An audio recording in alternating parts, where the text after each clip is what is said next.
Olá, bom dia, seja muito bem-vindo, seja muito bem-vinda à nossa série de sabatinas promovida pelo UOL e pelo jornal Folha de São Paulo.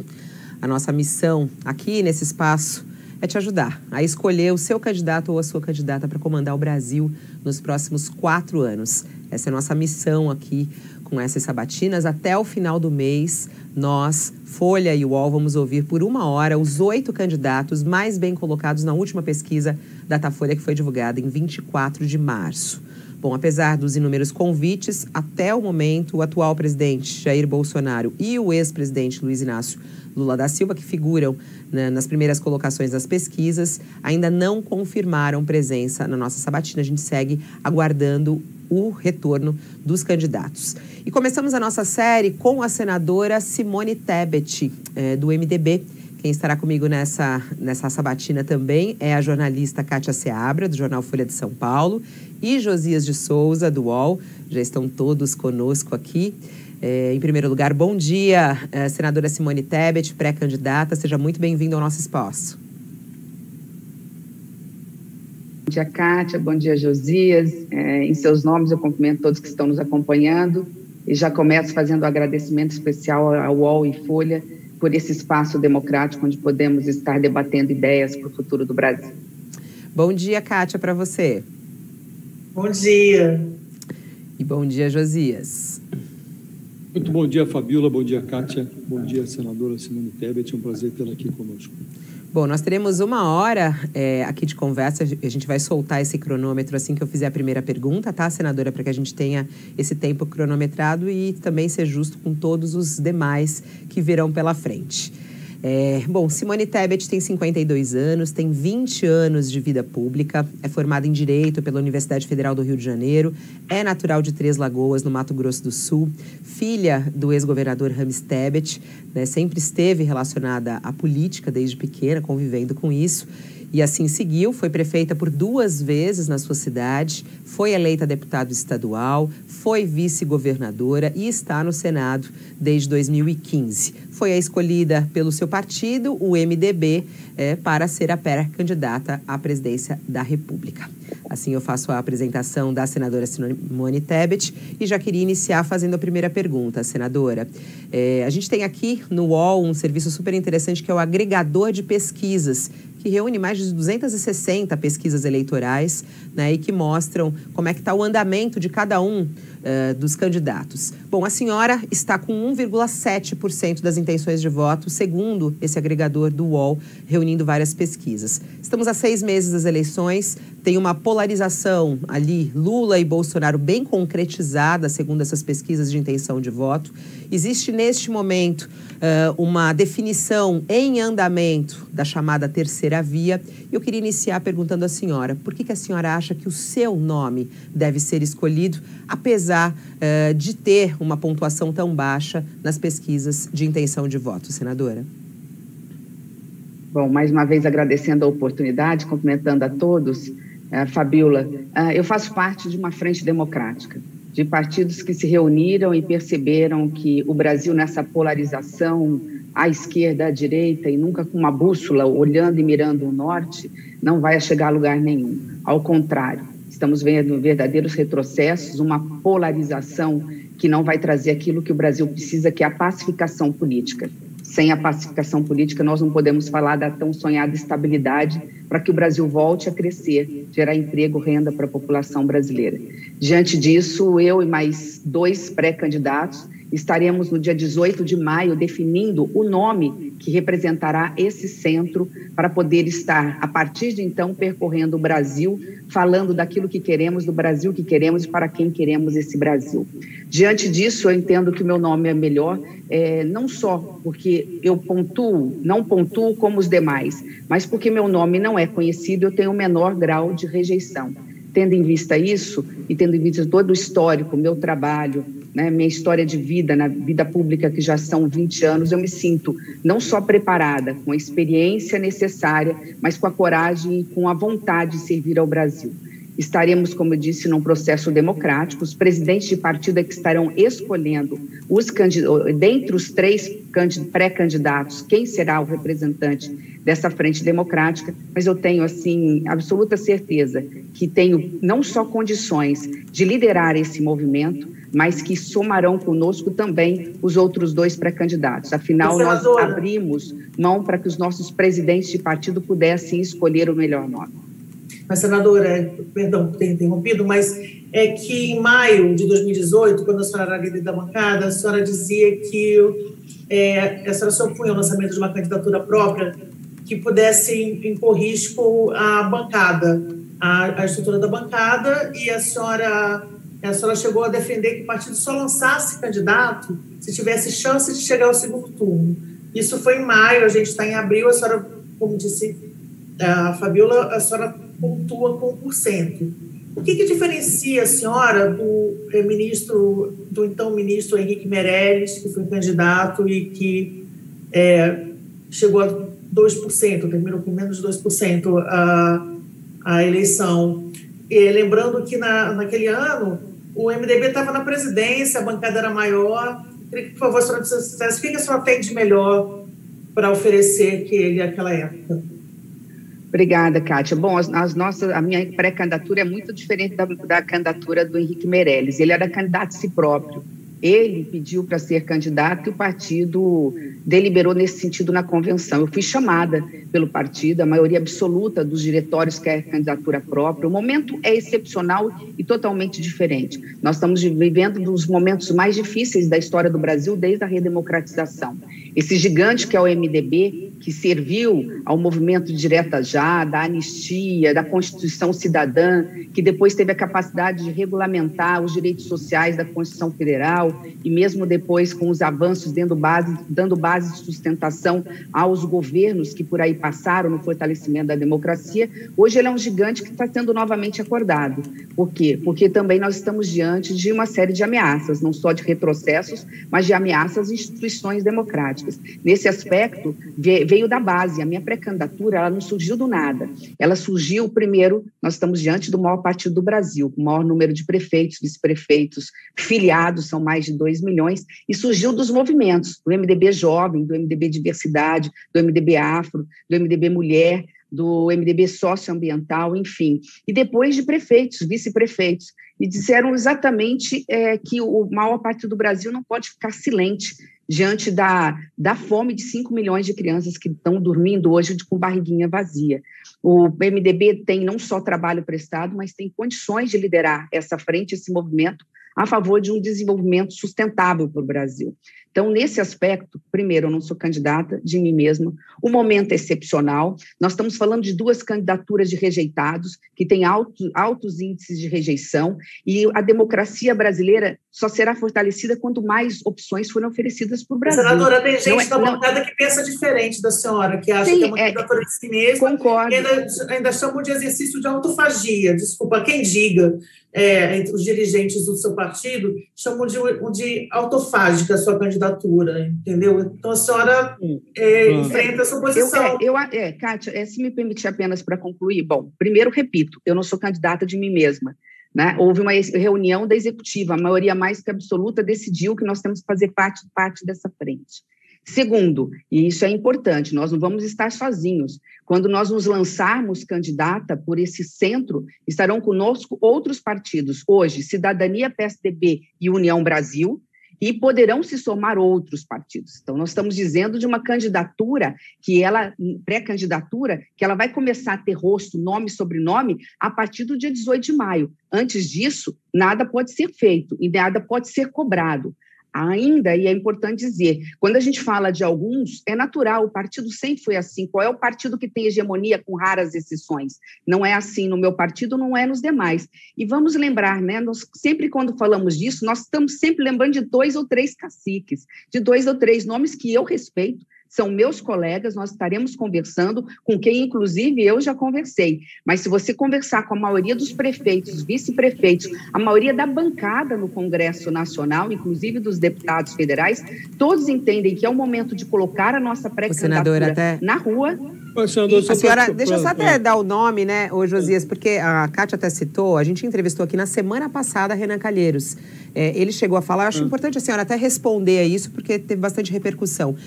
O senador Renan Calheiros chegou a entender, ele falou assim, não podemos brincar de candidato. Como é que a senhora responde isso? A senhora está brincando de ser candidata na visão de alguns caciques do MDB? Se me permite acrescentar, Fabíola, a senadora tratou como algo natural esse encontro de senadores do MDB com o Lula, né, na semana passada. Dois dos participantes desse encontro, que de fato não refletem todo o partido, ambos são ex-presidentes do Senado, trataram a sua candidatura ou como uma brincadeira ou como um suicídio. O Renan Calheiros disse que não dá para brincar de ser candidato à presidência e o Onísio Oliveira disse que há uma tendência natural do MDB não ir mais uma vez para um suicídio político. Os dois estão sustentando que o insucesso da candidatura Meirelles, e a senhora já disse que é diferente do Meirelles, ele saiu da disputa lá com 1,2% dos votos, que esse insucesso fez encolher as bancadas do MDB na Câmara e no Senado. A senhora é brincalhona ou é suicida? Não acha que é complicado convencer outros partidos, e até os eleitores, a irem com a senhora quando o seu partido tem pessoas que estão dizendo isso da sua candidatura? Bom, Josias, repito, o maior partido do Brasil não pode ter unanimidade. Nós teremos unidade na convenção, unanimidade não. Né? Sempre que me fazem essa pergunta, sempre me citam esses dois personagens, que eu respeito muito. Mas aí, aqui a Fabíola me falou que eu tenho a oportunidade de contraditar, e eu vou contraditar com toda a seriedade.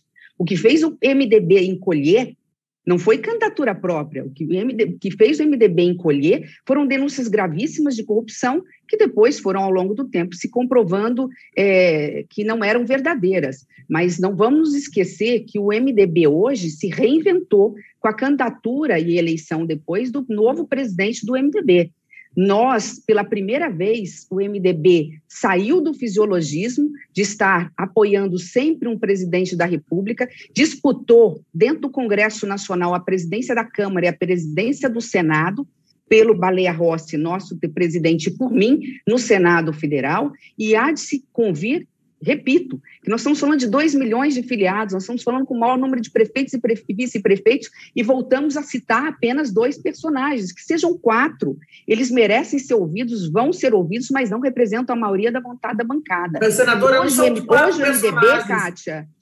o MDB, Kátia, é muito mais hoje forte no Sul e no Sudeste, que se pudesse fazer uma opção, não optariam por estar no palanque do PT, e sim do atual presidente, do que propriamente representado por esses 3 ou 4 senadores que são meus colegas, e eu tenho todo respeito, mas ao lado dele nós temos 37 deputados federais, nós somos 12 deputados, senadores, e aqui só me permitir por uma correção, fazendo justiça. A primeira pessoa numa reunião, num jantar que eu estive com os senadores da República, a dizer, coloque o seu nome, vamos experimentar e vamos ver até a convenção o que o seu nome pode levar, foi o do senador Renan Calheiros. Ele estava no jantar quando ele foi o primeiro a usar a palavra e disse, e é isso que estamos fazendo, nós estamos numa pré-campanha. Eu repito, nós estamos fazendo parte de um movimento que é muito maior do que personagens, do que nomes, do que sobrenomes, do que projetos político-partidários. O que está em jogo é o futuro do Brasil, Josias. Um Brasil hoje polarizado, um Brasil hoje dividido, os partidos políticos são reflexos dessa polarização e eu tenho coragem de enfrentar essa polarização. Eu sei, eu não estou negando as dificuldades dentro do partido, eu não estou negando a dificuldade. Aliás, se fosse fácil, eu não estaria aqui. Se fosse fácil, não me chamariam, pode ter certeza. Meu partido nunca me chamou para coisas fáceis, mas eu tenho coragem de enfrentar, dizer está errado, dizer que o maior partido do Brasil tem que se pronunciar quando nós temos 27 milhões, mais de 20 milhões de miseráveis e 27 milhões entre desempregados, desalentados e subempregados. Eu tenho, o maior partido do Brasil não pode ficar inerte, nem a reboque de quem quer que seja. E digo mais, o MDB hoje não tem condições de escolher lado. O MDB hoje, se não tivesse ou não tiver candidatura própria, é um MDB que vai entrar numa fragmentação. Nós não temos consenso e não conseguimos ir para um lado nem para o outro, porque a maioria absoluta do partido entende que os dois lados não servem para o Brasil. É uma polarização ideológica e odiosa, Um se retroalimenta do outro, falando de questões eleitorais e eleitoreiras, enquanto nós não temos um programa de governo sendo apresentado ao país. Essa semana, a senhora falou com certa razão que o que encolheu o MDB na eleição passada foram denúncias de corrupção. Aí acho que a senhora talvez não tenha tanta razão ao dizer que essas denúncias não se confirmaram, né? Houve um apartamento lá em Salvador com mais de 50 milhões de reais. Houve o Eduardo Cunha, acho que ninguém tem muita dúvida de que ele delinquiu, né? E o que eu queria lhe perguntar é o seguinte: no formato atual, o Centrão foi unificado num contexto de sucessão interna da Câmara. Chamava-se ali blocão e foi uma junção de interesses articulada ali em fevereiro de 2014 pelo Eduardo Cunha, que era líder do MDB. O Eduardo Cunha virou presidente da Câmara, sustentado por esse grupo, cercou e asfixiou a gestão da Dilma Rousseff. Com a derrocada do Eduardo Cunha, essa estrutura montada por esse grupo, na engrenagem do governo, ela deslizou suavemente para dentro da administração do Michel Temer, e agora, dominado pelo Ciro Nogueira, Arthur Lira, o Centrão deu uma escanteada no MDB e ocupou o governo Bolsonaro como nunca havia feito com nenhum outro governo. Não lhe parece que esse enredo estimula a suspeita de que, numa eventual vitória sua chegada ao Palácio do Planalto, transferiria o país do colo de Liras, Valdemares, Nogueiras e outros azares para o colo do MDB, ficando muito parecido com o que está hoje? Quer dizer, é um novo Centrão agora liderado pelo MDB, não vai ficar tudo muito parecido? Bom, quem conhece a minha história e meu histórico sabe que a vida inteira eu lutei contra isso. Lutei contra isso não só quando estava fora do Senado, mas mesmo dentro. Eu não fui candidata à presidência do Senado dentro da bancada do MDB, inclusive perdi à toa, porque entendo que o MDB, como o maior partido de centro do Brasil, tem um papel fundamental. Aliás, tem um papel fundamental na estabilidade da democracia. Não existe democracia forte no mundo sem um grande partido de centro dando sustentação, mas não para fazer fisiologismo, tomar lá da cá, e você tem absoluta razão, Josias, mas para fazer política com P maiúsculo, a boa política que tem a capacidade não só de realizar sonhos, né, de administrações, mas de realizar os sonhos das pessoas. A minha eventual candidatura e ascensão ao Planalto é para fazer tudo diferente, não para permanecer como está. E aí eu entro num caso muito claro. As pessoas têm o hábito de perguntar assim, mas como é que alguém vai conseguir presidir sem o Centrão, né, com o orçamento sequestrado? É muito simples, basta com uma única canetada da transparência no orçamento. A hora que você mostrar por decreto, determinando aos ministérios que abram a caixa preta do orçamento secreto para ver para onde vai cada um dos recursos do suor, do trabalho do povo brasileiro, que é em forma de imposto, vira orçamento federal, e esse recurso depois é utilizado para resolver os problemas na área da saúde, da educação, da infraestrutura, da moradia, do pagamento de previdência, enfim, do custeio da máquina. Na hora que você escancara para a população brasileira, é claro, fica claro dentro desse orçamento para onde vai o recurso, automaticamente você traz de volta o orçamento para a mão do executivo.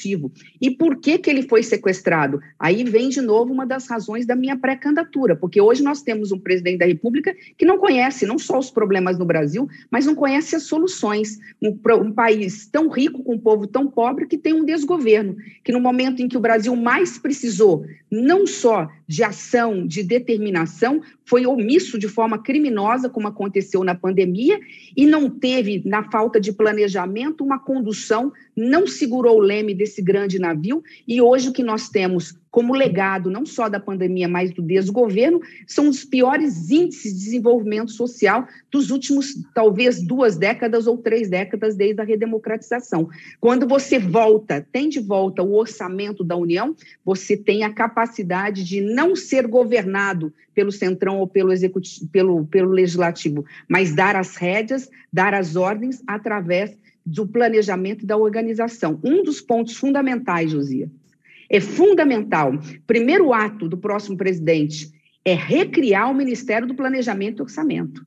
É dali ter foco, onde eu quero chegar, para depois dizer como eu vou chegar até lá. Então, diante de tudo isso, eu posso tranquilizar a população brasileira. Eu lutei contra o fisiologismo, toma lá da cá do MDB. Eu nasci no MDB e sei que o MDB tem virtudes e tem defeitos, mas eu prefiro lutar dentro do MDB contra esses defeitos para recuperar este que foi sempre o maior partido do Brasil. Senadora... Essa semana, o ex-presidente Michel Temer surgiu como fiador da sua pré-candidatura, né, defendeu a sua pré-candidatura. Eu gostaria de saber qual o papel que ele vai ter na sua campanha, na sua candidatura, se ela for oficializada, e qual papel ele teria no eventual governo seu. Sim. Bom, primeiro, o presidente Temer tem uma experiência não só de ter sido presidente da República, mas de ter, por muitos anos, presidido a Câmara dos Deputados, ter sido deputado federal e presidente do nosso partido. Ele tem voz, ele tem vez, ele tem força, e hoje a história há de dizer, né, infelizmente a história só é ingrata, porque ela sempre reconhece a posteriori, é natural, porque é preciso depois recuperar a verdade, isso às vezes leva tempo, a exemplo agora, né, dessa denúncia gravíssima que os jornais estão divulgando em relação ao conhecimento parte do Superior Tribunal Militar sobre torturas no Brasil, mas o governo Temer está começando, inclusive, a ser reconhecido o quanto, apesar de apenas 2 anos, o quanto ele fez pelo Brasil. Então, o presidente Temer, ele é um bom conselheiro, ele tem dado orientações e não vamos nos esquecer da sua boa gestão. Nós saímos, naquela época, de uma recessão de menos 8,5%, considerando os 2 anos consecutivos últimos da ex-presidente Dilma, para um crescimento de 1, depois 1,3 ou 1,5 no segundo ano. A inflação, quando o presidente Temer pegou a presidência, ela estava algo em torno de 10%, caiu para quase 3, 2,9. A pergunta, enfim, da Kátia.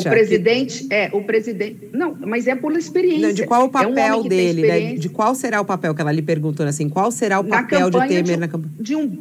De um bom conselheiro, como está sendo. Alguém que articula, que conhece o MDB de dentro e que tem experiência, como teve através do seu time, de resolver os problemas ainda que no curto prazo de tempo, com as medidas anticíclicas, como fez, com a reforma do ensino médio, ao meu ver, é uma das reformas mais importantes dos últimos anos e que agora começa a ser implantada pelos governos estaduais com apoio técnico e financeiro do governo federal. Só não foi para frente porque este atual governo trocou tantas vezes de ministro da Educação que a gente não consegue minimamente ter uma coordenação federal no que se refere ao ensino fundamental e ensino médio.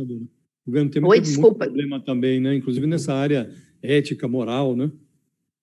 Desculpa, Josias, eu estava falando aí, você me cortou aqui o microfone. Perdão, por favor. Eu lhe aparteava para dizer que o governo, a senhora está falando das virtudes do governo, e algumas são reais, reforma do ensino médio, um certo rumo na economia, que tinha desandado, né? Mas teve muito problema também o governo Temer, sobretudo nessa área ética, moral, né? Bom, mas a realidade, a justiça está mostrando que não, né? É importante dizer que denúncia é uma coisa, você denunciar, investigar é da democracia, é necessário. Né? Mas não vamos nos esquecer que hoje nós só temos de concreto avanços. A lei das estatais, incluindo a questão da governança, zerou a fila do Bolsa Família, enfim, foram 2 anos e meio de muita experiência e muito resultado vai me perdoar, econômico. Senadora, mas a senhora conhece bem o funcionamento do Congresso, né? O que houve no Congresso foi uma compra de votos ali e a Câmara não permitiu que as denúncias avançassem, né? Enterraram vivas ali 2 denúncias, pelo menos no plenário da Câmara, né? Foi o que houve. Bom, Josias, isso é você que está dizendo. Eu não vi, não conheço e não acredito nisso. Acredito que sim, hoje sim, nós temos um Congresso Nacional que, ao contrário, no processo inverso, sequestrou o Executivo. No vazio da política, e política não tem espaço vazio, o que acontece? O Congresso Nacional viu que nós temos um presidente que não tem rumo, não governa, ao invés de governar, anda de motociata pelo Brasil afora ou pelo Brasil adentro. Foi incapaz de uma pandemia, já que não tinha medo da Covid, ao invés de entrar no hospital, abraçar um ente querido, uma mãe que perdeu um filho que perdeu a mãe, simplesmente de ignorar a pandemia chamando de gripezinha, diante da falta de foco, da falta de planejamento, o que aconteceu? Tem dinheiro sobrando? entre aspas, no orçamento, vamos sequestrá-lo. E deu o que deu. Hoje, agora, senadora, nós temos a compra... A senhora está até falando do governo Bolsonaro, e eu acho que tem uma pergunta aqui que muitos também fazem, né? Quando o governo Bolsonaro assumiu, logo na sequência, a senhora deu uma entrevista até no Roda Viva e chegou a dizer que a população fez a lição de casa, né? Que não tinha alternativa, ou era um passado que não deu certo, ou era o novo, né? Que é esse novo no caso do Bolsonaro. A senhora votou no Bolsonaro em 2018? Não, Fabíola, eu não votei no Bolsonaro. E eu continuo repetindo que a população não tinha alternativa.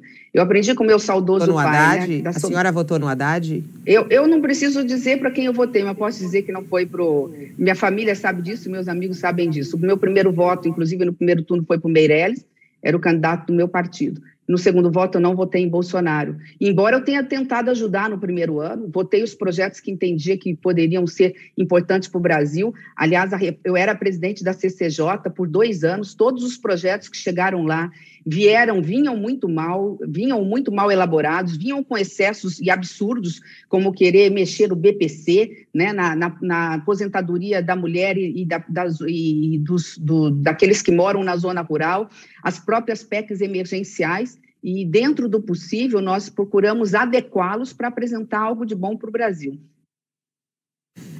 Mantido esse cenário das pesquisas, com Lula e Bolsonaro no segundo turno, então a senhora votaria no Lula, era isso?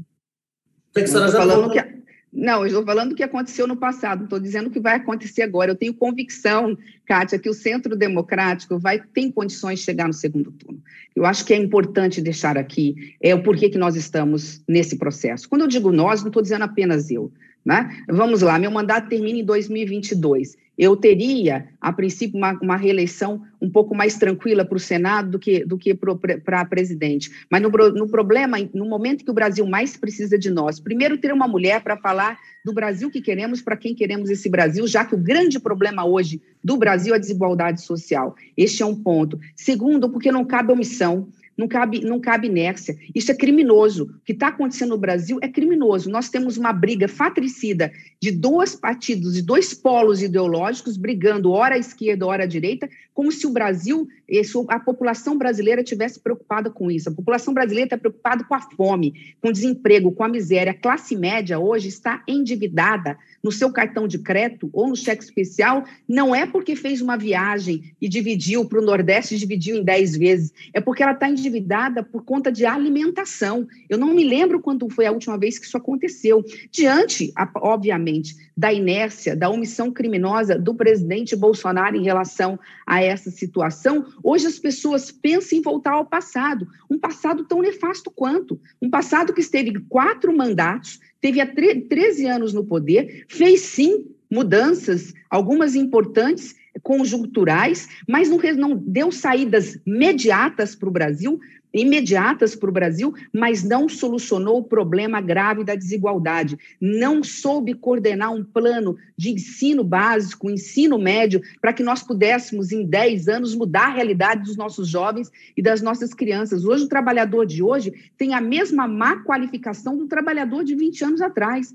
Por quê? Porque se optou corretamente, por um lado, por assistência social e assistencialismo que é necessário, quem tem fome tem pressa, Bolsa Família, programas sociais, mas, por outro lado, não fez o dever de casa de resolver o problema na sua raiz, no investimento, na qualificação de mão de obra, de diminuir o custo do Brasil para fazer com que a indústria brasileira se tornasse a indústria do futuro e pudesse competir em pé de igualdade com as indústrias e com o mercado internacional. Então, diante disso, voltar ao passado nesse momento ou permanecer no presente, a meu ver, não é uma opção saudável para o povo brasileiro. A gente está falando sobre o passado.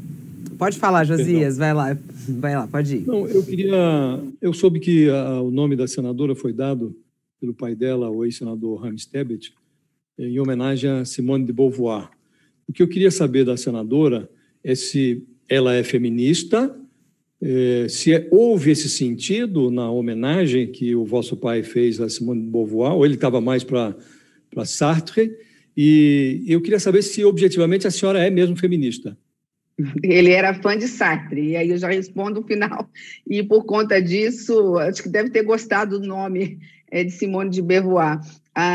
Josias, eu te respondo com uma frase que eu acho muito feliz de Simone de Beauvoir. Aliás, por coincidência, ontem eu estava com o livro dela, Balanço Final, aquelas 4 livros biográficos, alguns dizem que nem é autobiográfico com tanta profundidade. Eu estava lendo um pedacinho do Balanço Final, mas não é dele a frase que eu vou dizer. Tem uma frase dela que eu acho que representa, querendo ou não, todas as mulheres brasileiras e mundiais, né? Infelizmente, diante do cenário que nós temos, a mulher não nasce mulher, ela se torna mulher. Diante das adversidades, das dificuldades, do que nós temos que nos enfrentar, nós não nascemos corajosos. A coragem ela tem que vir com uma questão de sobrevivência. Nós não nascemos o que somos, é o meio que nos torna o que somos, né? Com capacidade de trabalhar, de ter tripla jornada de trabalho, embora não sejamos igualmente remuneradas, de termos a coragem de gritar contra as injustiças. O Brasil é um dos países que mais discrimina no mundo. Aliás, a sua pergunta é importante, Josias, porque mostra, por esse lado também, quanto o Brasil está doente. Ele está doente não apenas no corpo, na área econômica, ele está doente na alma. Essa rivalidade entre esquerda e direita faz com que essa violência, essa discriminação, esse extremismo fique exagerado. O Brasil discrimina pela cor da pele, ele discrimina pelo gênero que você nasce, homem ou mulher, ele discrimina pela região que você mora, se você mora numa comunidade, numa favela, ou se você mora numa zona sul, ele discrimina se você é nordestino ou se você é sulista. Enfim, diante de tudo isso, e voltando à sua pergunta, Josias, acho que a vida nos faz, todas as mulheres feministas, mas o feminismo aqui precisa ser bem entendido, né? O feminismo aqui é no sentido de queremos a igualdade. Não é possível nós termos a cara mais pobre do Brasil se é uma cara de uma mulher. Começa por aí. A cara mais pobre do Brasil é de uma mulher, negra e nordestina. Só aí mostra quais são as mazelas do Brasil. Na mesma condição de igualdade na iniciativa privada, as mulheres chegam a receber 25% menos. Se forem negras, 40% menos. Então, não há como dizer que a mulher... Por que a senhora fala que o feminismo precisa ser entendido? Algumas bandeiras de movimentos feministas hoje lhe assustam? Quais seriam elas? Porque a senhora, quando diz isso, está dando um recado aí ao seu eleitorado, né? Esse feminismo precisa ser entendido. De que maneira isso? O que a senhora é contra algumas bandeiras levantadas pelas feministas?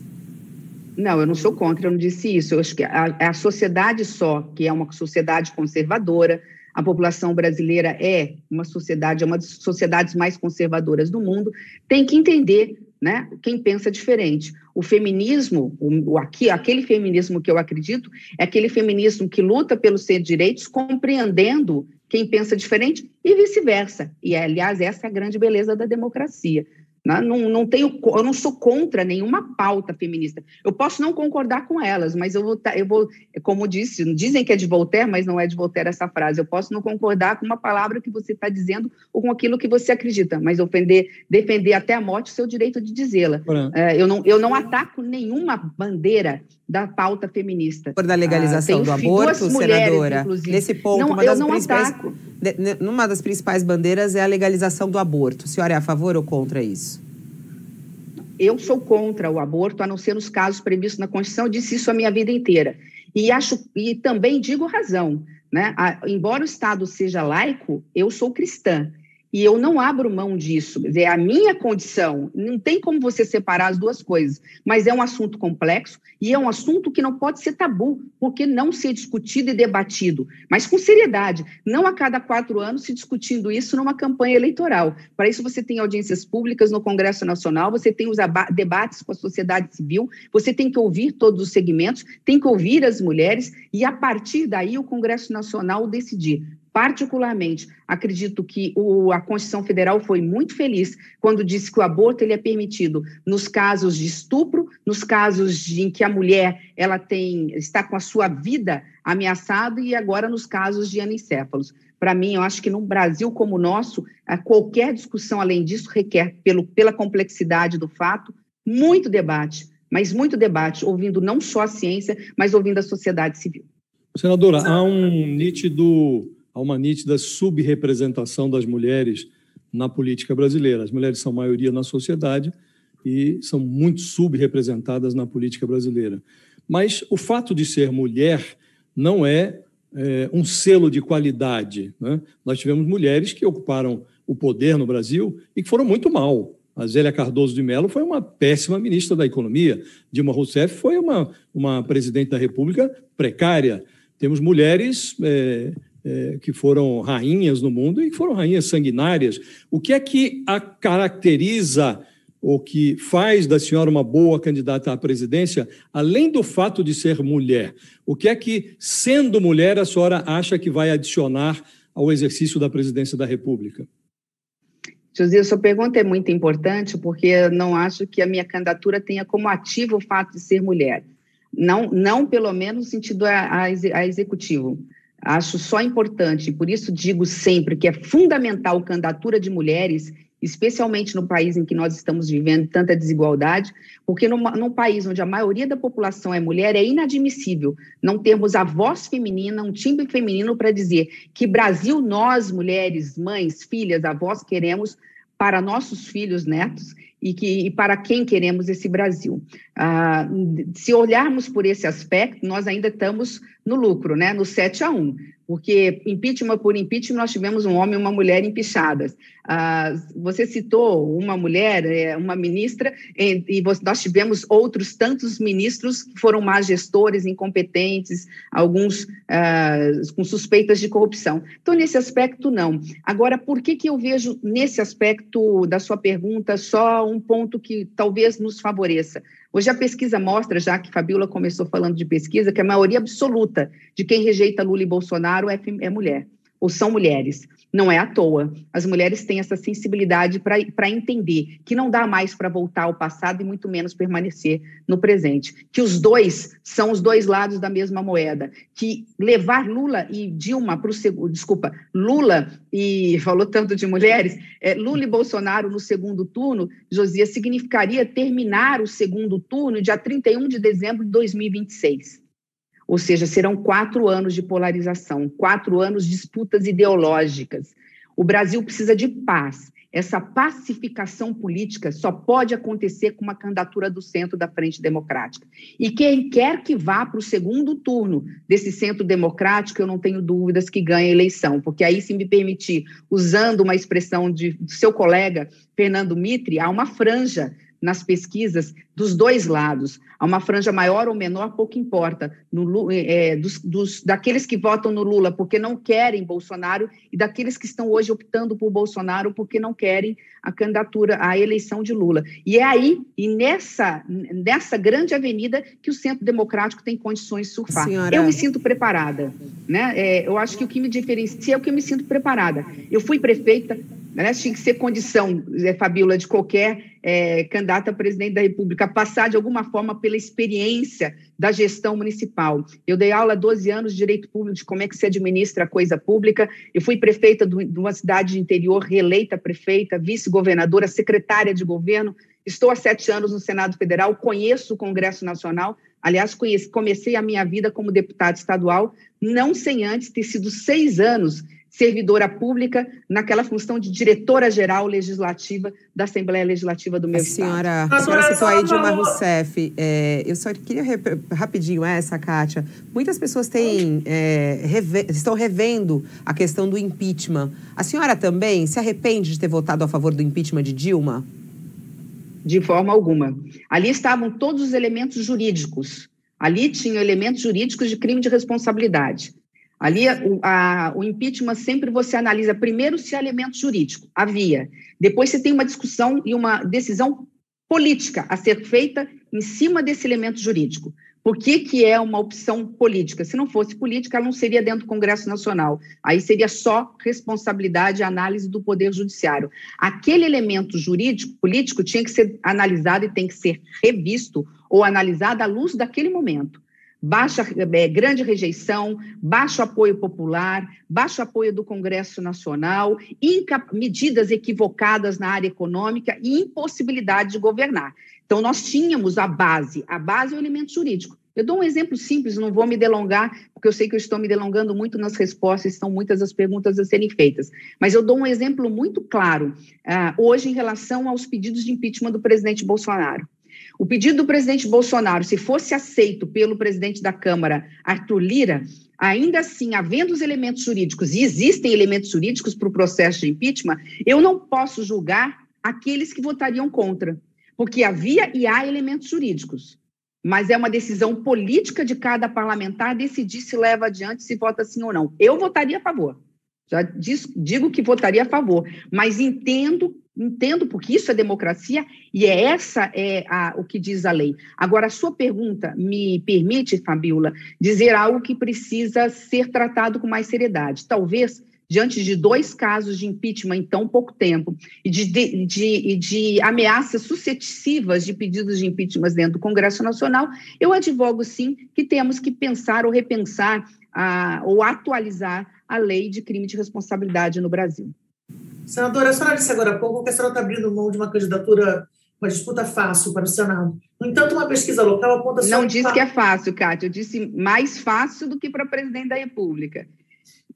Mas a senhora está em 4º lugar numa pesquisa local. Não é verdade, Kátia. Isso não é verdade. Não é verdade. Não, mas nós temos várias pesquisas nesse sentido. Primeiro, que nem tem 4 pré-candidatos, na realidade, estão aqui falando... Era uma espontânea, era uma pesquisa espontânea, e a senhora figurava no 4º lugar na pesquisa espontânea, sim. Posso te garantir que não é isso.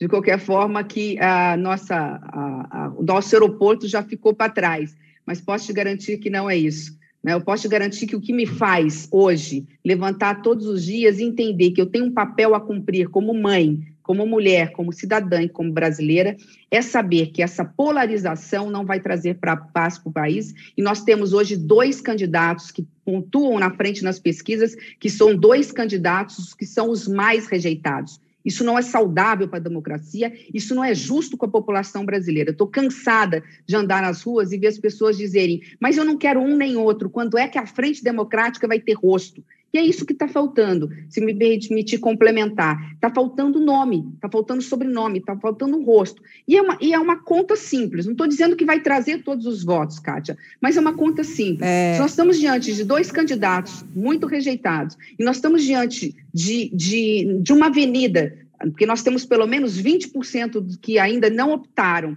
entre nulos, brancos e indecisos. Fora aquela franja dos 2, nós temos quase 40% para surfar. Não é possível que um candidato de centro não tenha algo em torno de 8% a 10% para começar a largada na convenção. Bom, a gente sabe que o seu nome aí está aparecendo como talvez o preferido neste momento para ser a cabeça de chapa da união dos partidos, né? MDB, PSDB, Cidadania e União Brasil.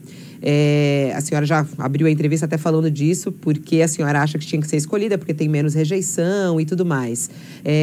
O seu vice que a senhora quer é Eduardo Leite mesmo ou não? Não, Fabíola, isso não é nem... Primeiro que isso não é uma decisão que é feita pelo candidato, mas pelos partidos. Nós não estamos falando de um partido, nós estamos falando da união... seu desejo, né? A gente sabe que existe todo um acordo neste momento. O seu desejo é Eduardo Leite?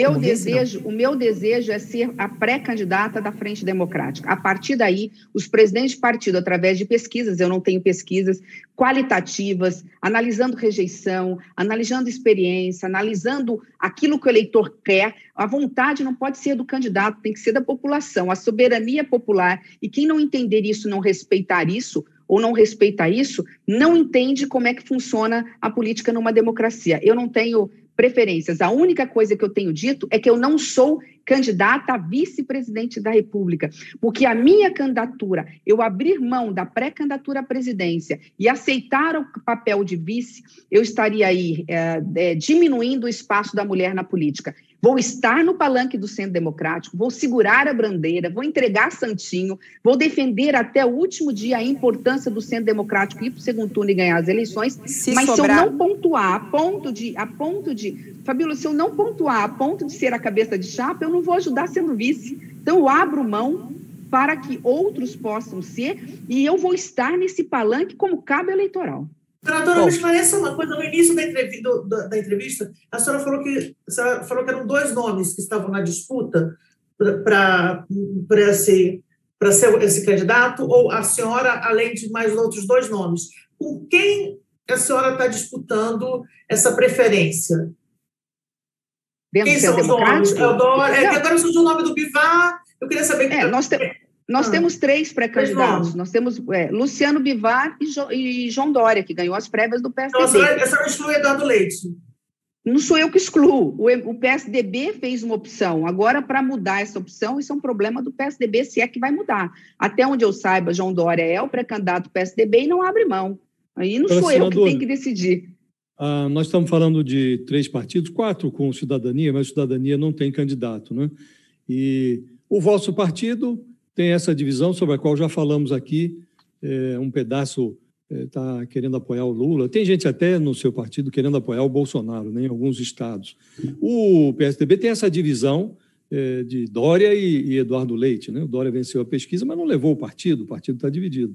E o União Brasil está praticamente alijando do processo de discussão de candidatura o Sérgio Moro, que estava com 8%, 9% nas pesquisas, né? Que é um patamar que a senhora mencionou aqui como um patamar razoável de largada. A senhora contempla a hipótese de não haver um acordo até o dia 18 de maio, em função dessas divisões todas? E se não houver esse acordo, a senhora pode se lançar candidata, sendo confirmada na convenção do MDB, ou não? Condiciona a candidatura a esse acordo do chamado, que a senhora chama de Centro Democrático? Não, José, eu não condiciono nada. Eu repito, eu fui chamada pelo MDB para cumprir uma missão e que entendo das mais importantes da minha vida. O Brasil hoje tem um grande problema e há um problema aí. É preciso fazer essa justiça que não é de agora. O Brasil não cresce. O Brasil cresce muito pouco.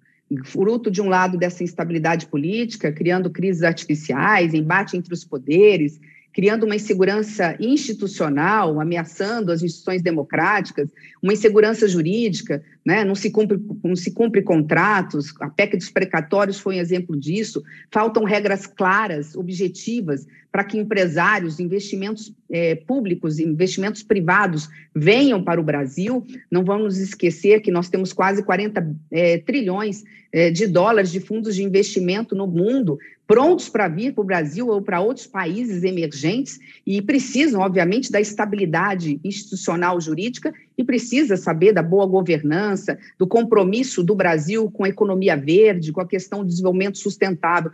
Diante de todo esse quadro, e é disso que nós estamos falando, ninguém pode ter o direito de impor nada. Ao contrário, todos têm que ter aqui a capacidade de ser altruístas, dizer, nós somos mais um soldado ou mais uma soldada a favor do Brasil. Este é o meu compromisso. Dentro desse aspecto, eu não venho para dividir, eu venho para somar. Sou pré-candidata de um centro. Se o centro escolher outro nome, eu estarei com esse centro. E eu vejo a possibilidade, sim, às vezes não com 4 partidos, com 3 partidos, mas eu ainda acredito em 4, até porque há uma federação. Então, nós já temos PSDB e Cidadania de um lado, o MDB se soma, e eu conheço a grandeza do Luciano Bivar, presidente do União Brasil, que tem hoje essa consciência do papel que ele representa e da importância de hoje presidir o maior, em termos de tempo de rádio, televisão e de fundo, partido do Brasil sobre esse escopo, sobre essa análise. Consequentemente, a Frente Democrática não é pouca coisa. A Frente Democrática, uma vez escolhido o seu ator principal, a sua atriz principal, o Centro Democrático terá o maior tempo de rádio, televisão, de fundo partidário para falar do Brasil que nós queremos. Senadora, a senhora falou... Isso eu não vejo realmente como o MDB lançaria uma candidatura própria avulsa na convenção de julho. A senhora falou aí de Sérgio Moro, quer dizer, Josias perguntou, queria entrar nessa história também, Lava Jato versus Vaza Jato, né? De que lado mais ou menos a senhora fica nessa história? O juiz Sérgio Moro, o ex-juiz Sérgio Moro, foi considerado pelo Supremo suspeito em relação às decisões relacionadas a Lula, né? Os processos foram anulados e há quem diga que muita da impunidade de casos relacionados a Lava Jato tem aí como culpado Sérgio Moro. Eu queria saber, a senhora como professora até do direito, como advogada, como é que a senhora analisa a atuação de Sérgio Moro em relação a Lava Jato? Ele é, na sua opinião, considerado suspeito, não? Não vejo o ministro Sérgio Moro como suspeito. Eu não fico nem a favor nem contra a questão da Lava Jato. Primeiro que a Lava Jato cumpriu um papel muito importante. Não fica em cima do muro. Mas me deixa eu responder, Fabíola, eu vou responder. Eu nunca fui, se alguma coisa que ninguém pode reclamar de mim, aliás, me imputar essa coisa de ser dúbia naquilo que penso, naquilo que falo, ao contrário, né? Sempre tive coragem e sofro consequências por conta disso, mas faço com a obrigação que tenho de sempre dizer a minha verdade. A minha verdade é que a Lava Jato cumpriu um papel muito importante para o Brasil, escancarou diante do momento que o Brasil verdadeiros escândalos de corrupção. Não adianta o governo do PT dizer que não houve. Não foi à toa que foram devolvidos só num dos casos 6 bilhões. Ninguém devolve 6 bilhões de reais se não devia, né? Se pertencia a si próprio. Então, houve, sim, o Petrolão, antes dele o Mensalão. A questão da Lava Jato, por isso que não dá para ficar nem de um lado nem do outro. A Lava Jato é importante, é um nome, é apenas um símbolo que se deu às investigações de denúncias gravíssimas do Poder Judiciário, que, a meu ver, tem que continuar. Uma das questões, uma das razões da política ser má vista pela população brasileira é essa sensação constante de impunidade. Isso tem que acabar no Brasil, mas, de outro lado, você me falou que eu sou advogada e sou professora. Há algo que é sagrado numa democracia, que é o cumprimento das leis da Constituição. Entre a ditadura dos homens e a autoridade das leis, nós temos que ficar com a autoridade das leis, concordando ou não. Não concordemos, mudemos as leis. E há algo fundamental no processo, chama o devido processo legal. Se você não analisa, se você não faz do processo, julga no processo da forma devida, nos termos da lei e nos termos da Constituição, você anula o processo. O que estava por trás, o que esteve por trás de elementos do Ministério Público e do Poder Judiciário para não cumprir o devido processo legal, a ampla defesa e o contraditório, aí tem que perguntar para o juiz Sérgio Moro, para os membros do Ministério Público. Se houve má-fé ou boa-fé, eu não saberia dizer. Mas eu conheço, tenho um bom relacionamento, não chego a ser amigos, mas eu tenho contato com esse juiz Sérgio Moro. Eu quero acreditar que houve boa-fé, mas que nós tivemos excessos do rito processual, isso eu não tenho dúvida nenhuma. A senhora citou agora o Mensalão, né, como um exemplo de irregularidades no governo petista. A senhora acha que, então, o MDB, hoje o MDB, então o PMDB, cometeu um erro ao entrar no governo do PT? O MDB, não acho que foi um erro naquela época. Vamos lembrar o que foi o papel do MDB desde sempre. Passada a redemocratização e a Constituição Cidadã que nós ajudamos a construir, nós tivemos um primeiro governo do presidente Sarney, que colocou em prática e regulamentou todos não, mas grande parte dos direitos sociais, direitos dos trabalhadores, o próprio SUS, né? O SUS foi implantado no governo do presidente Sarney, e desde então nós não estivemos mais no poder. Como é que o maior partido de centro, naquela época nós éramos muito maiores do que somos agora, no início, né, da democracia, que era uma plantinha ainda tão tênue, que precisava ser fortalecida, como é que o MDB iria de cara para a oposição? O MDB deu base e foi sustentação ao governo do PSDB de Fernando Henrique Cardoso e ao governo do PT. O que eu sou radicalmente contra e faço aí, e é importante fazer um reconhecimento público de que nós erramos, é que o MDB por muito tempo foi fisiológico, foi do toma lá da cá. Eu quero ministérios, eu quero cargos, eu quero participação. O MDB não foi criado para isso. O MDB que eu acredito, de onde eu nasci, que é o MDB de Tancredo, de Ulisses Guimarães, de meu pai, de Mário Covas, entre tantos outros, é o MDB ideológico, o MDB que sempre lutou por justiça social. E justiça social significa igualdade de oportunidade para todos, diminuição da desigualdade, da miséria, num país como o nosso tão rico. Então, não acho que foi ruim o MDB ter feito parte. O MDB foi fundamental para os avanços que nós tivemos. O problema foi a forma como o MDB se comportou ao lado desses partidos. E do MDB, a senhora teria no ministério seu? Desculpa, Quem no MDB a senhora teria no ministério seu agora? Desculpa. Me diga, por favor, o nome de um dirigente do MDB que a senhora teria no seu ministério agora. Não sei, não saberia dizer. Não tem por que pensar nisso agora. O importante é termos exatamente um plano nacional de desenvolvimento regional. O foco é diminuir a desigualdade social. Com base nisso, nós temos 2 ações imediatas. Aí, obviamente, falando assim, se você me permitir, de forma muitíssimo rápida, Kátia, de plano de governo, de projeto. Só tem 2 saídas para o Brasil. Uma é imediata e a outra é imediata. Qual é a imediata? Assistência social. É pegar esse Auxílio Brasil, reenquadrar, readequar, colocar todas essas famílias com faixas etárias diferentes, com porta giratória e porta de saída. Ou seja, qualificação para que essas pessoas, e depois durante pelo menos um ano, e bancando essas pessoas para elas não ficarem numa zona aí de penumbra, não sabendo se vão ser mandadas embora e com isso vão perder o auxílio. Mas, paralelo a isso, com um bom plano nacional de desenvolvimento e desenvolvimento regional, nós temos que fazer o dever de casa em outras áreas. De um lado, a reforma mãe, que é a reforma que falta, que é a reforma tributária. É essa que vai fazer o Brasil crescer. O Brasil sem reforma tributária, a PEC 110, ela não está ruim, ela está boa, ela está mal compreendida pelo setor de serviços, ela desburocratiza, ela alivia a carga tributária das pessoas jurídicas, ela faz com que imediatamente esses setores voltem a empregar e gerar emprego no Brasil. Então, nós temos de forma imediata assistência social, de forma imediata uma reforma tributária que pode ser aprovada em 6 meses e que alavanca especialmente o setor empresarial para que ele volte a crescer, mas sem dúvida nenhuma, a raiz de todos os problemas. E eu outro dia ouvi isso de uma especialista na área de educação. É um equívoco dizer que você muda a educação no Brasil através de 20 anos ou depende de 10 anos para mudar uma geração. Com 5, 6 anos, você começa a ver a diferença fazendo um bom ensino fundamental e ensino médio. E, embora digam que isso é responsabilidade de estados e municípios, a coordenação geral tem que ser do governo federal. O governo federal tem que parar de empurrar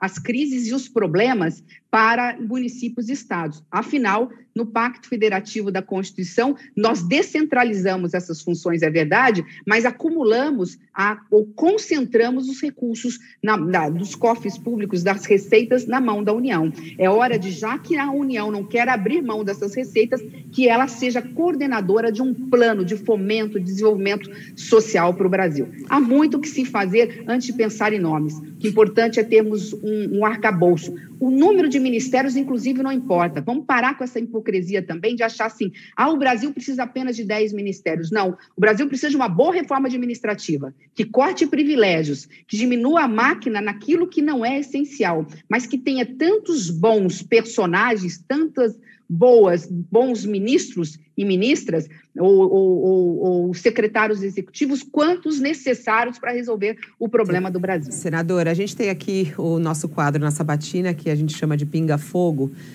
que são aquelas perguntas bem objetivas e eu peço que a senhora responda só sim ou não ou contra e a favor, tá? Sem a explicação aqui, para a gente saber o seu entendimento sobre questões importantes no Brasil e decisões importantes que, caso a senhora eleita, terá que tomar. Vamos lá. Sim ou não, por favor, tá? Legalização do aborto, a senhora já até falou. Contra ou a favor? Não. Contra. Legalização Contra. da maconha? Contra. Privatização da Petrobras? Fica difícil agora, porque você está tratando assuntos complexos que deveria, talvez, se me permitir... Isso, mas é importante. Privatização da Petrobras. Porque, assim, é importante que a gente também explique, porque depois vira as manchetes como se a gente não tivesse a oportunidade de dizer. Bom, eu sou contra a privatização da Petrobras. E a independência do Banco Central? Nós já votamos a favor da autonomia do Banco Central. Continuidade do Auxílio Brasil de R$400. Não só de R$400. É preciso uma média ponderada de acordo com as necessidades maior para quem mais precisa, considerada abaixo da linha da miséria, da pobreza, e fazendo um diferencial com porta giratória. Eu vou ter que dar pelo menos 30 segundos para explicar, porque senão fica realmente muito difícil. Josias, você, se estivesse aqui, reclamaria também. Regulamentação da imprensa, senadora. Não, a imprensa é livre. Eu estou nesse projeto porque eu defendo a democracia e as suas instituições. Marco temporal da demarcação de terras indígenas. Sim ou não? Eu votei uma PEC onde estabeleço que qualquer decisão do Supremo tem que vir com indenização justa, prévia em dinheiro daqueles que têm 70, 80 anos e estão na terra e possam, de alguma forma, ter que sair delas. Não tem isso, não, infelizmente, eu peço desculpa. Mas, assim, a taxação de grandes... Me dê 15 segundos, pelo menos, para justificar. A taxação de grandes fortunas, a favor ou contra? Eu sou mais favorável, nesse momento, taxar lucros e dividendos, porque você ataca as grandes fortunas. Teto de gastos, precisa ampliar ou derrubar? Precisamos ter âncoras fiscais, porque sem responsabilidade fiscal você não faz social. Então, aliás, manter o teto crise, de gasto. aumenta a inflação, aumenta a dívida pública e corrói o salário do povo brasileiro. Liberação dos jogos de azar, contra ou a favor? Sou contra e fui eu que derrubei há tempos atrás, porque esse projeto que está aí é para financiar a campanha de candidatos. Eu vi o projeto, tá vendo? Nós deixamos de falar tanta coisa importante. Então, mas hoje aqui no debate. É que a gente quer fazer esse quadro para que as pessoas tenham ideia do que a senhora pensa de temas importantes. Tudo bem. Semipresidencialismo, a senhora é a favor ou contra? Essa jabuticaba brasileira, nesse momento, é para fazer com que o Executivo fique refém do Congresso Nacional. Contra. Revogação da reforma trabalhista. A senhora acha que precisa ser revogada, sim ou não? Contra. Podemos ter um outro ponto, inclusive das mulheres gestantes. Raciais. Só me permitir. Em relação às mulheres gestantes, tem um pontozinho que a gente precisa, inclusive, rever. Mas sou contra a revogação. Cotas raciais, contra ou a favor? Totalmente a favor. A favor. Nós temos a senhora é a uma favor da posse? A senhora é a favor? Comunidade afrodescendente. Posse e porte de armas, contra ou a favor? Já votei contra qualquer porte de armas no Brasil. Posse, em casos excepcionais, você pode a posse para casos... Desculpa, é sim ou não, por favor, senadora. Prisão de condenados em segunda instância, contra ou a favor? Aí, da mesma forma, eu sou a favor da prisão em segunda instância, mas dentro do seguinte aspecto: nós temos que acabar no Supremo Tribunal Federal com essa coisa do Supremo ser corte criminal. Quando nós acabarmos com isso, nós resolvemos esse problema, não estaríamos nem discutindo isso. No mundo não é assim. Caso eleita, a senhora vai respeitar a lista tríplice do Ministério Público para a escolha do Procurador-Geral da República, sim ou não? Meu pai começou a vida pública como promotor de justiça. Eu acho que com isso eu respondo a tua pergunta. Sim, então, só para deixar claro. Sem dúvida. Sim. Vamos lá, Josias. Cabe uma última pergunta aí para a senadora. A gente ainda tem 2 minutos. Eu soube, senador, que a senhora é uma admiradora do Mário Quintana. O Mário Quintana é um poeta gaúcho, né? Ele tem uma expressão que eu acho que vale muito para jornalista. Ele costuma dizer que autodidata é um ignorante por conta própria. E nós, jornalistas, tratamos de tantos assuntos que a gente exercita diariamente a nossa ignorância por conta própria. Assim também para o presidente da República, né? É muito assunto. A senhora já indicou a sua assessora econômica, que é a Helena Landau. Pretende sinalizar para o eleitorado quem serão os seus auxiliares, com que time a senhora vai jogar? Sim, Josias. Bom, primeiro, Helena é uma amiga e que se dispôs espontaneamente, porque me conhece, inclusive, a me ajudar. Ela tem uma particularidade que, pela amizade que tenho, que sabe que ninguém fala por mim, eu falo por mim mesma. Ninguém fala por mim. Tanto que eu escolhi alguém que tem um viés mais privativista do que eu, né? E assim mesmo a gente se dá muito bem e a gente avança juntos.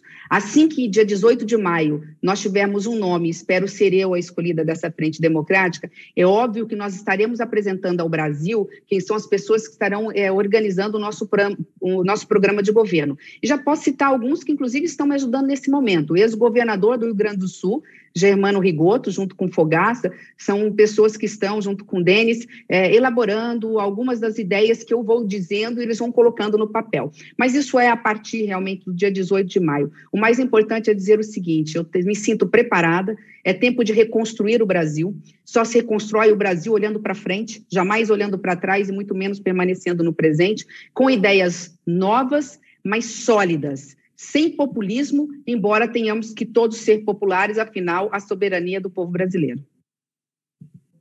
Tebet, queria agradecer imensamente aqui a sua participação na nossa sabatina, UOL e Folha. A senhora abre a nossa série de sabatinas. Boa sorte aí na sua jornada, bom trabalho. Obrigada, Fabíola, obrigada, Josias, obrigada a todos, obrigada, Kátia. e espero, na próxima vez, ser chamada para a gente justificar todas essas respostas do ping-pong, para que essa batina, para que a gente possa realmente expor as nossas ideias. Mas adorei, acho que o momento é esse mesmo, o momento é de bastidores, o momento é dessa ansiedade que vocês recebem da sociedade brasileira, vocês recebem as perguntas da sociedade, a sociedade quer saber, afinal, quem será o pré-candidato ao pré-candidato do Centro Democrático, como é que nós pretendemos fazer para chegar no segundo turno. Então, agradeço especialmente e peço desculpa pela indelicadeza, Fabíola, de tentar justificar, mas é que eu conheço realmente os temas que são muito complexos e depois, e nunca se tem uma resposta pronta, acabada, como sim ou não, né? Aliás, essa é a vida não é nada fácil pela complexidade que ela é. Obrigada por citar Mário Quintana, sou uma apaixonada, para mim o maior poeta, um dos maiores poetas brasileiros, ao lado de Manuel de Barros, de Mato Grosso do Sul, e lembrando-se para pensar num poeta de todos os tempos, né, e conhecido pelo mundo inteiro também, Fernando Pessoa. Muito obrigada. Obrigada, Josias, pela sua participação. Obrigada, Kátia. Obrigada. Obrigado a você, Fabíola. Obrigado a Kátia também pela companhia. E muito obrigado especialmente à senadora Simone Tebet.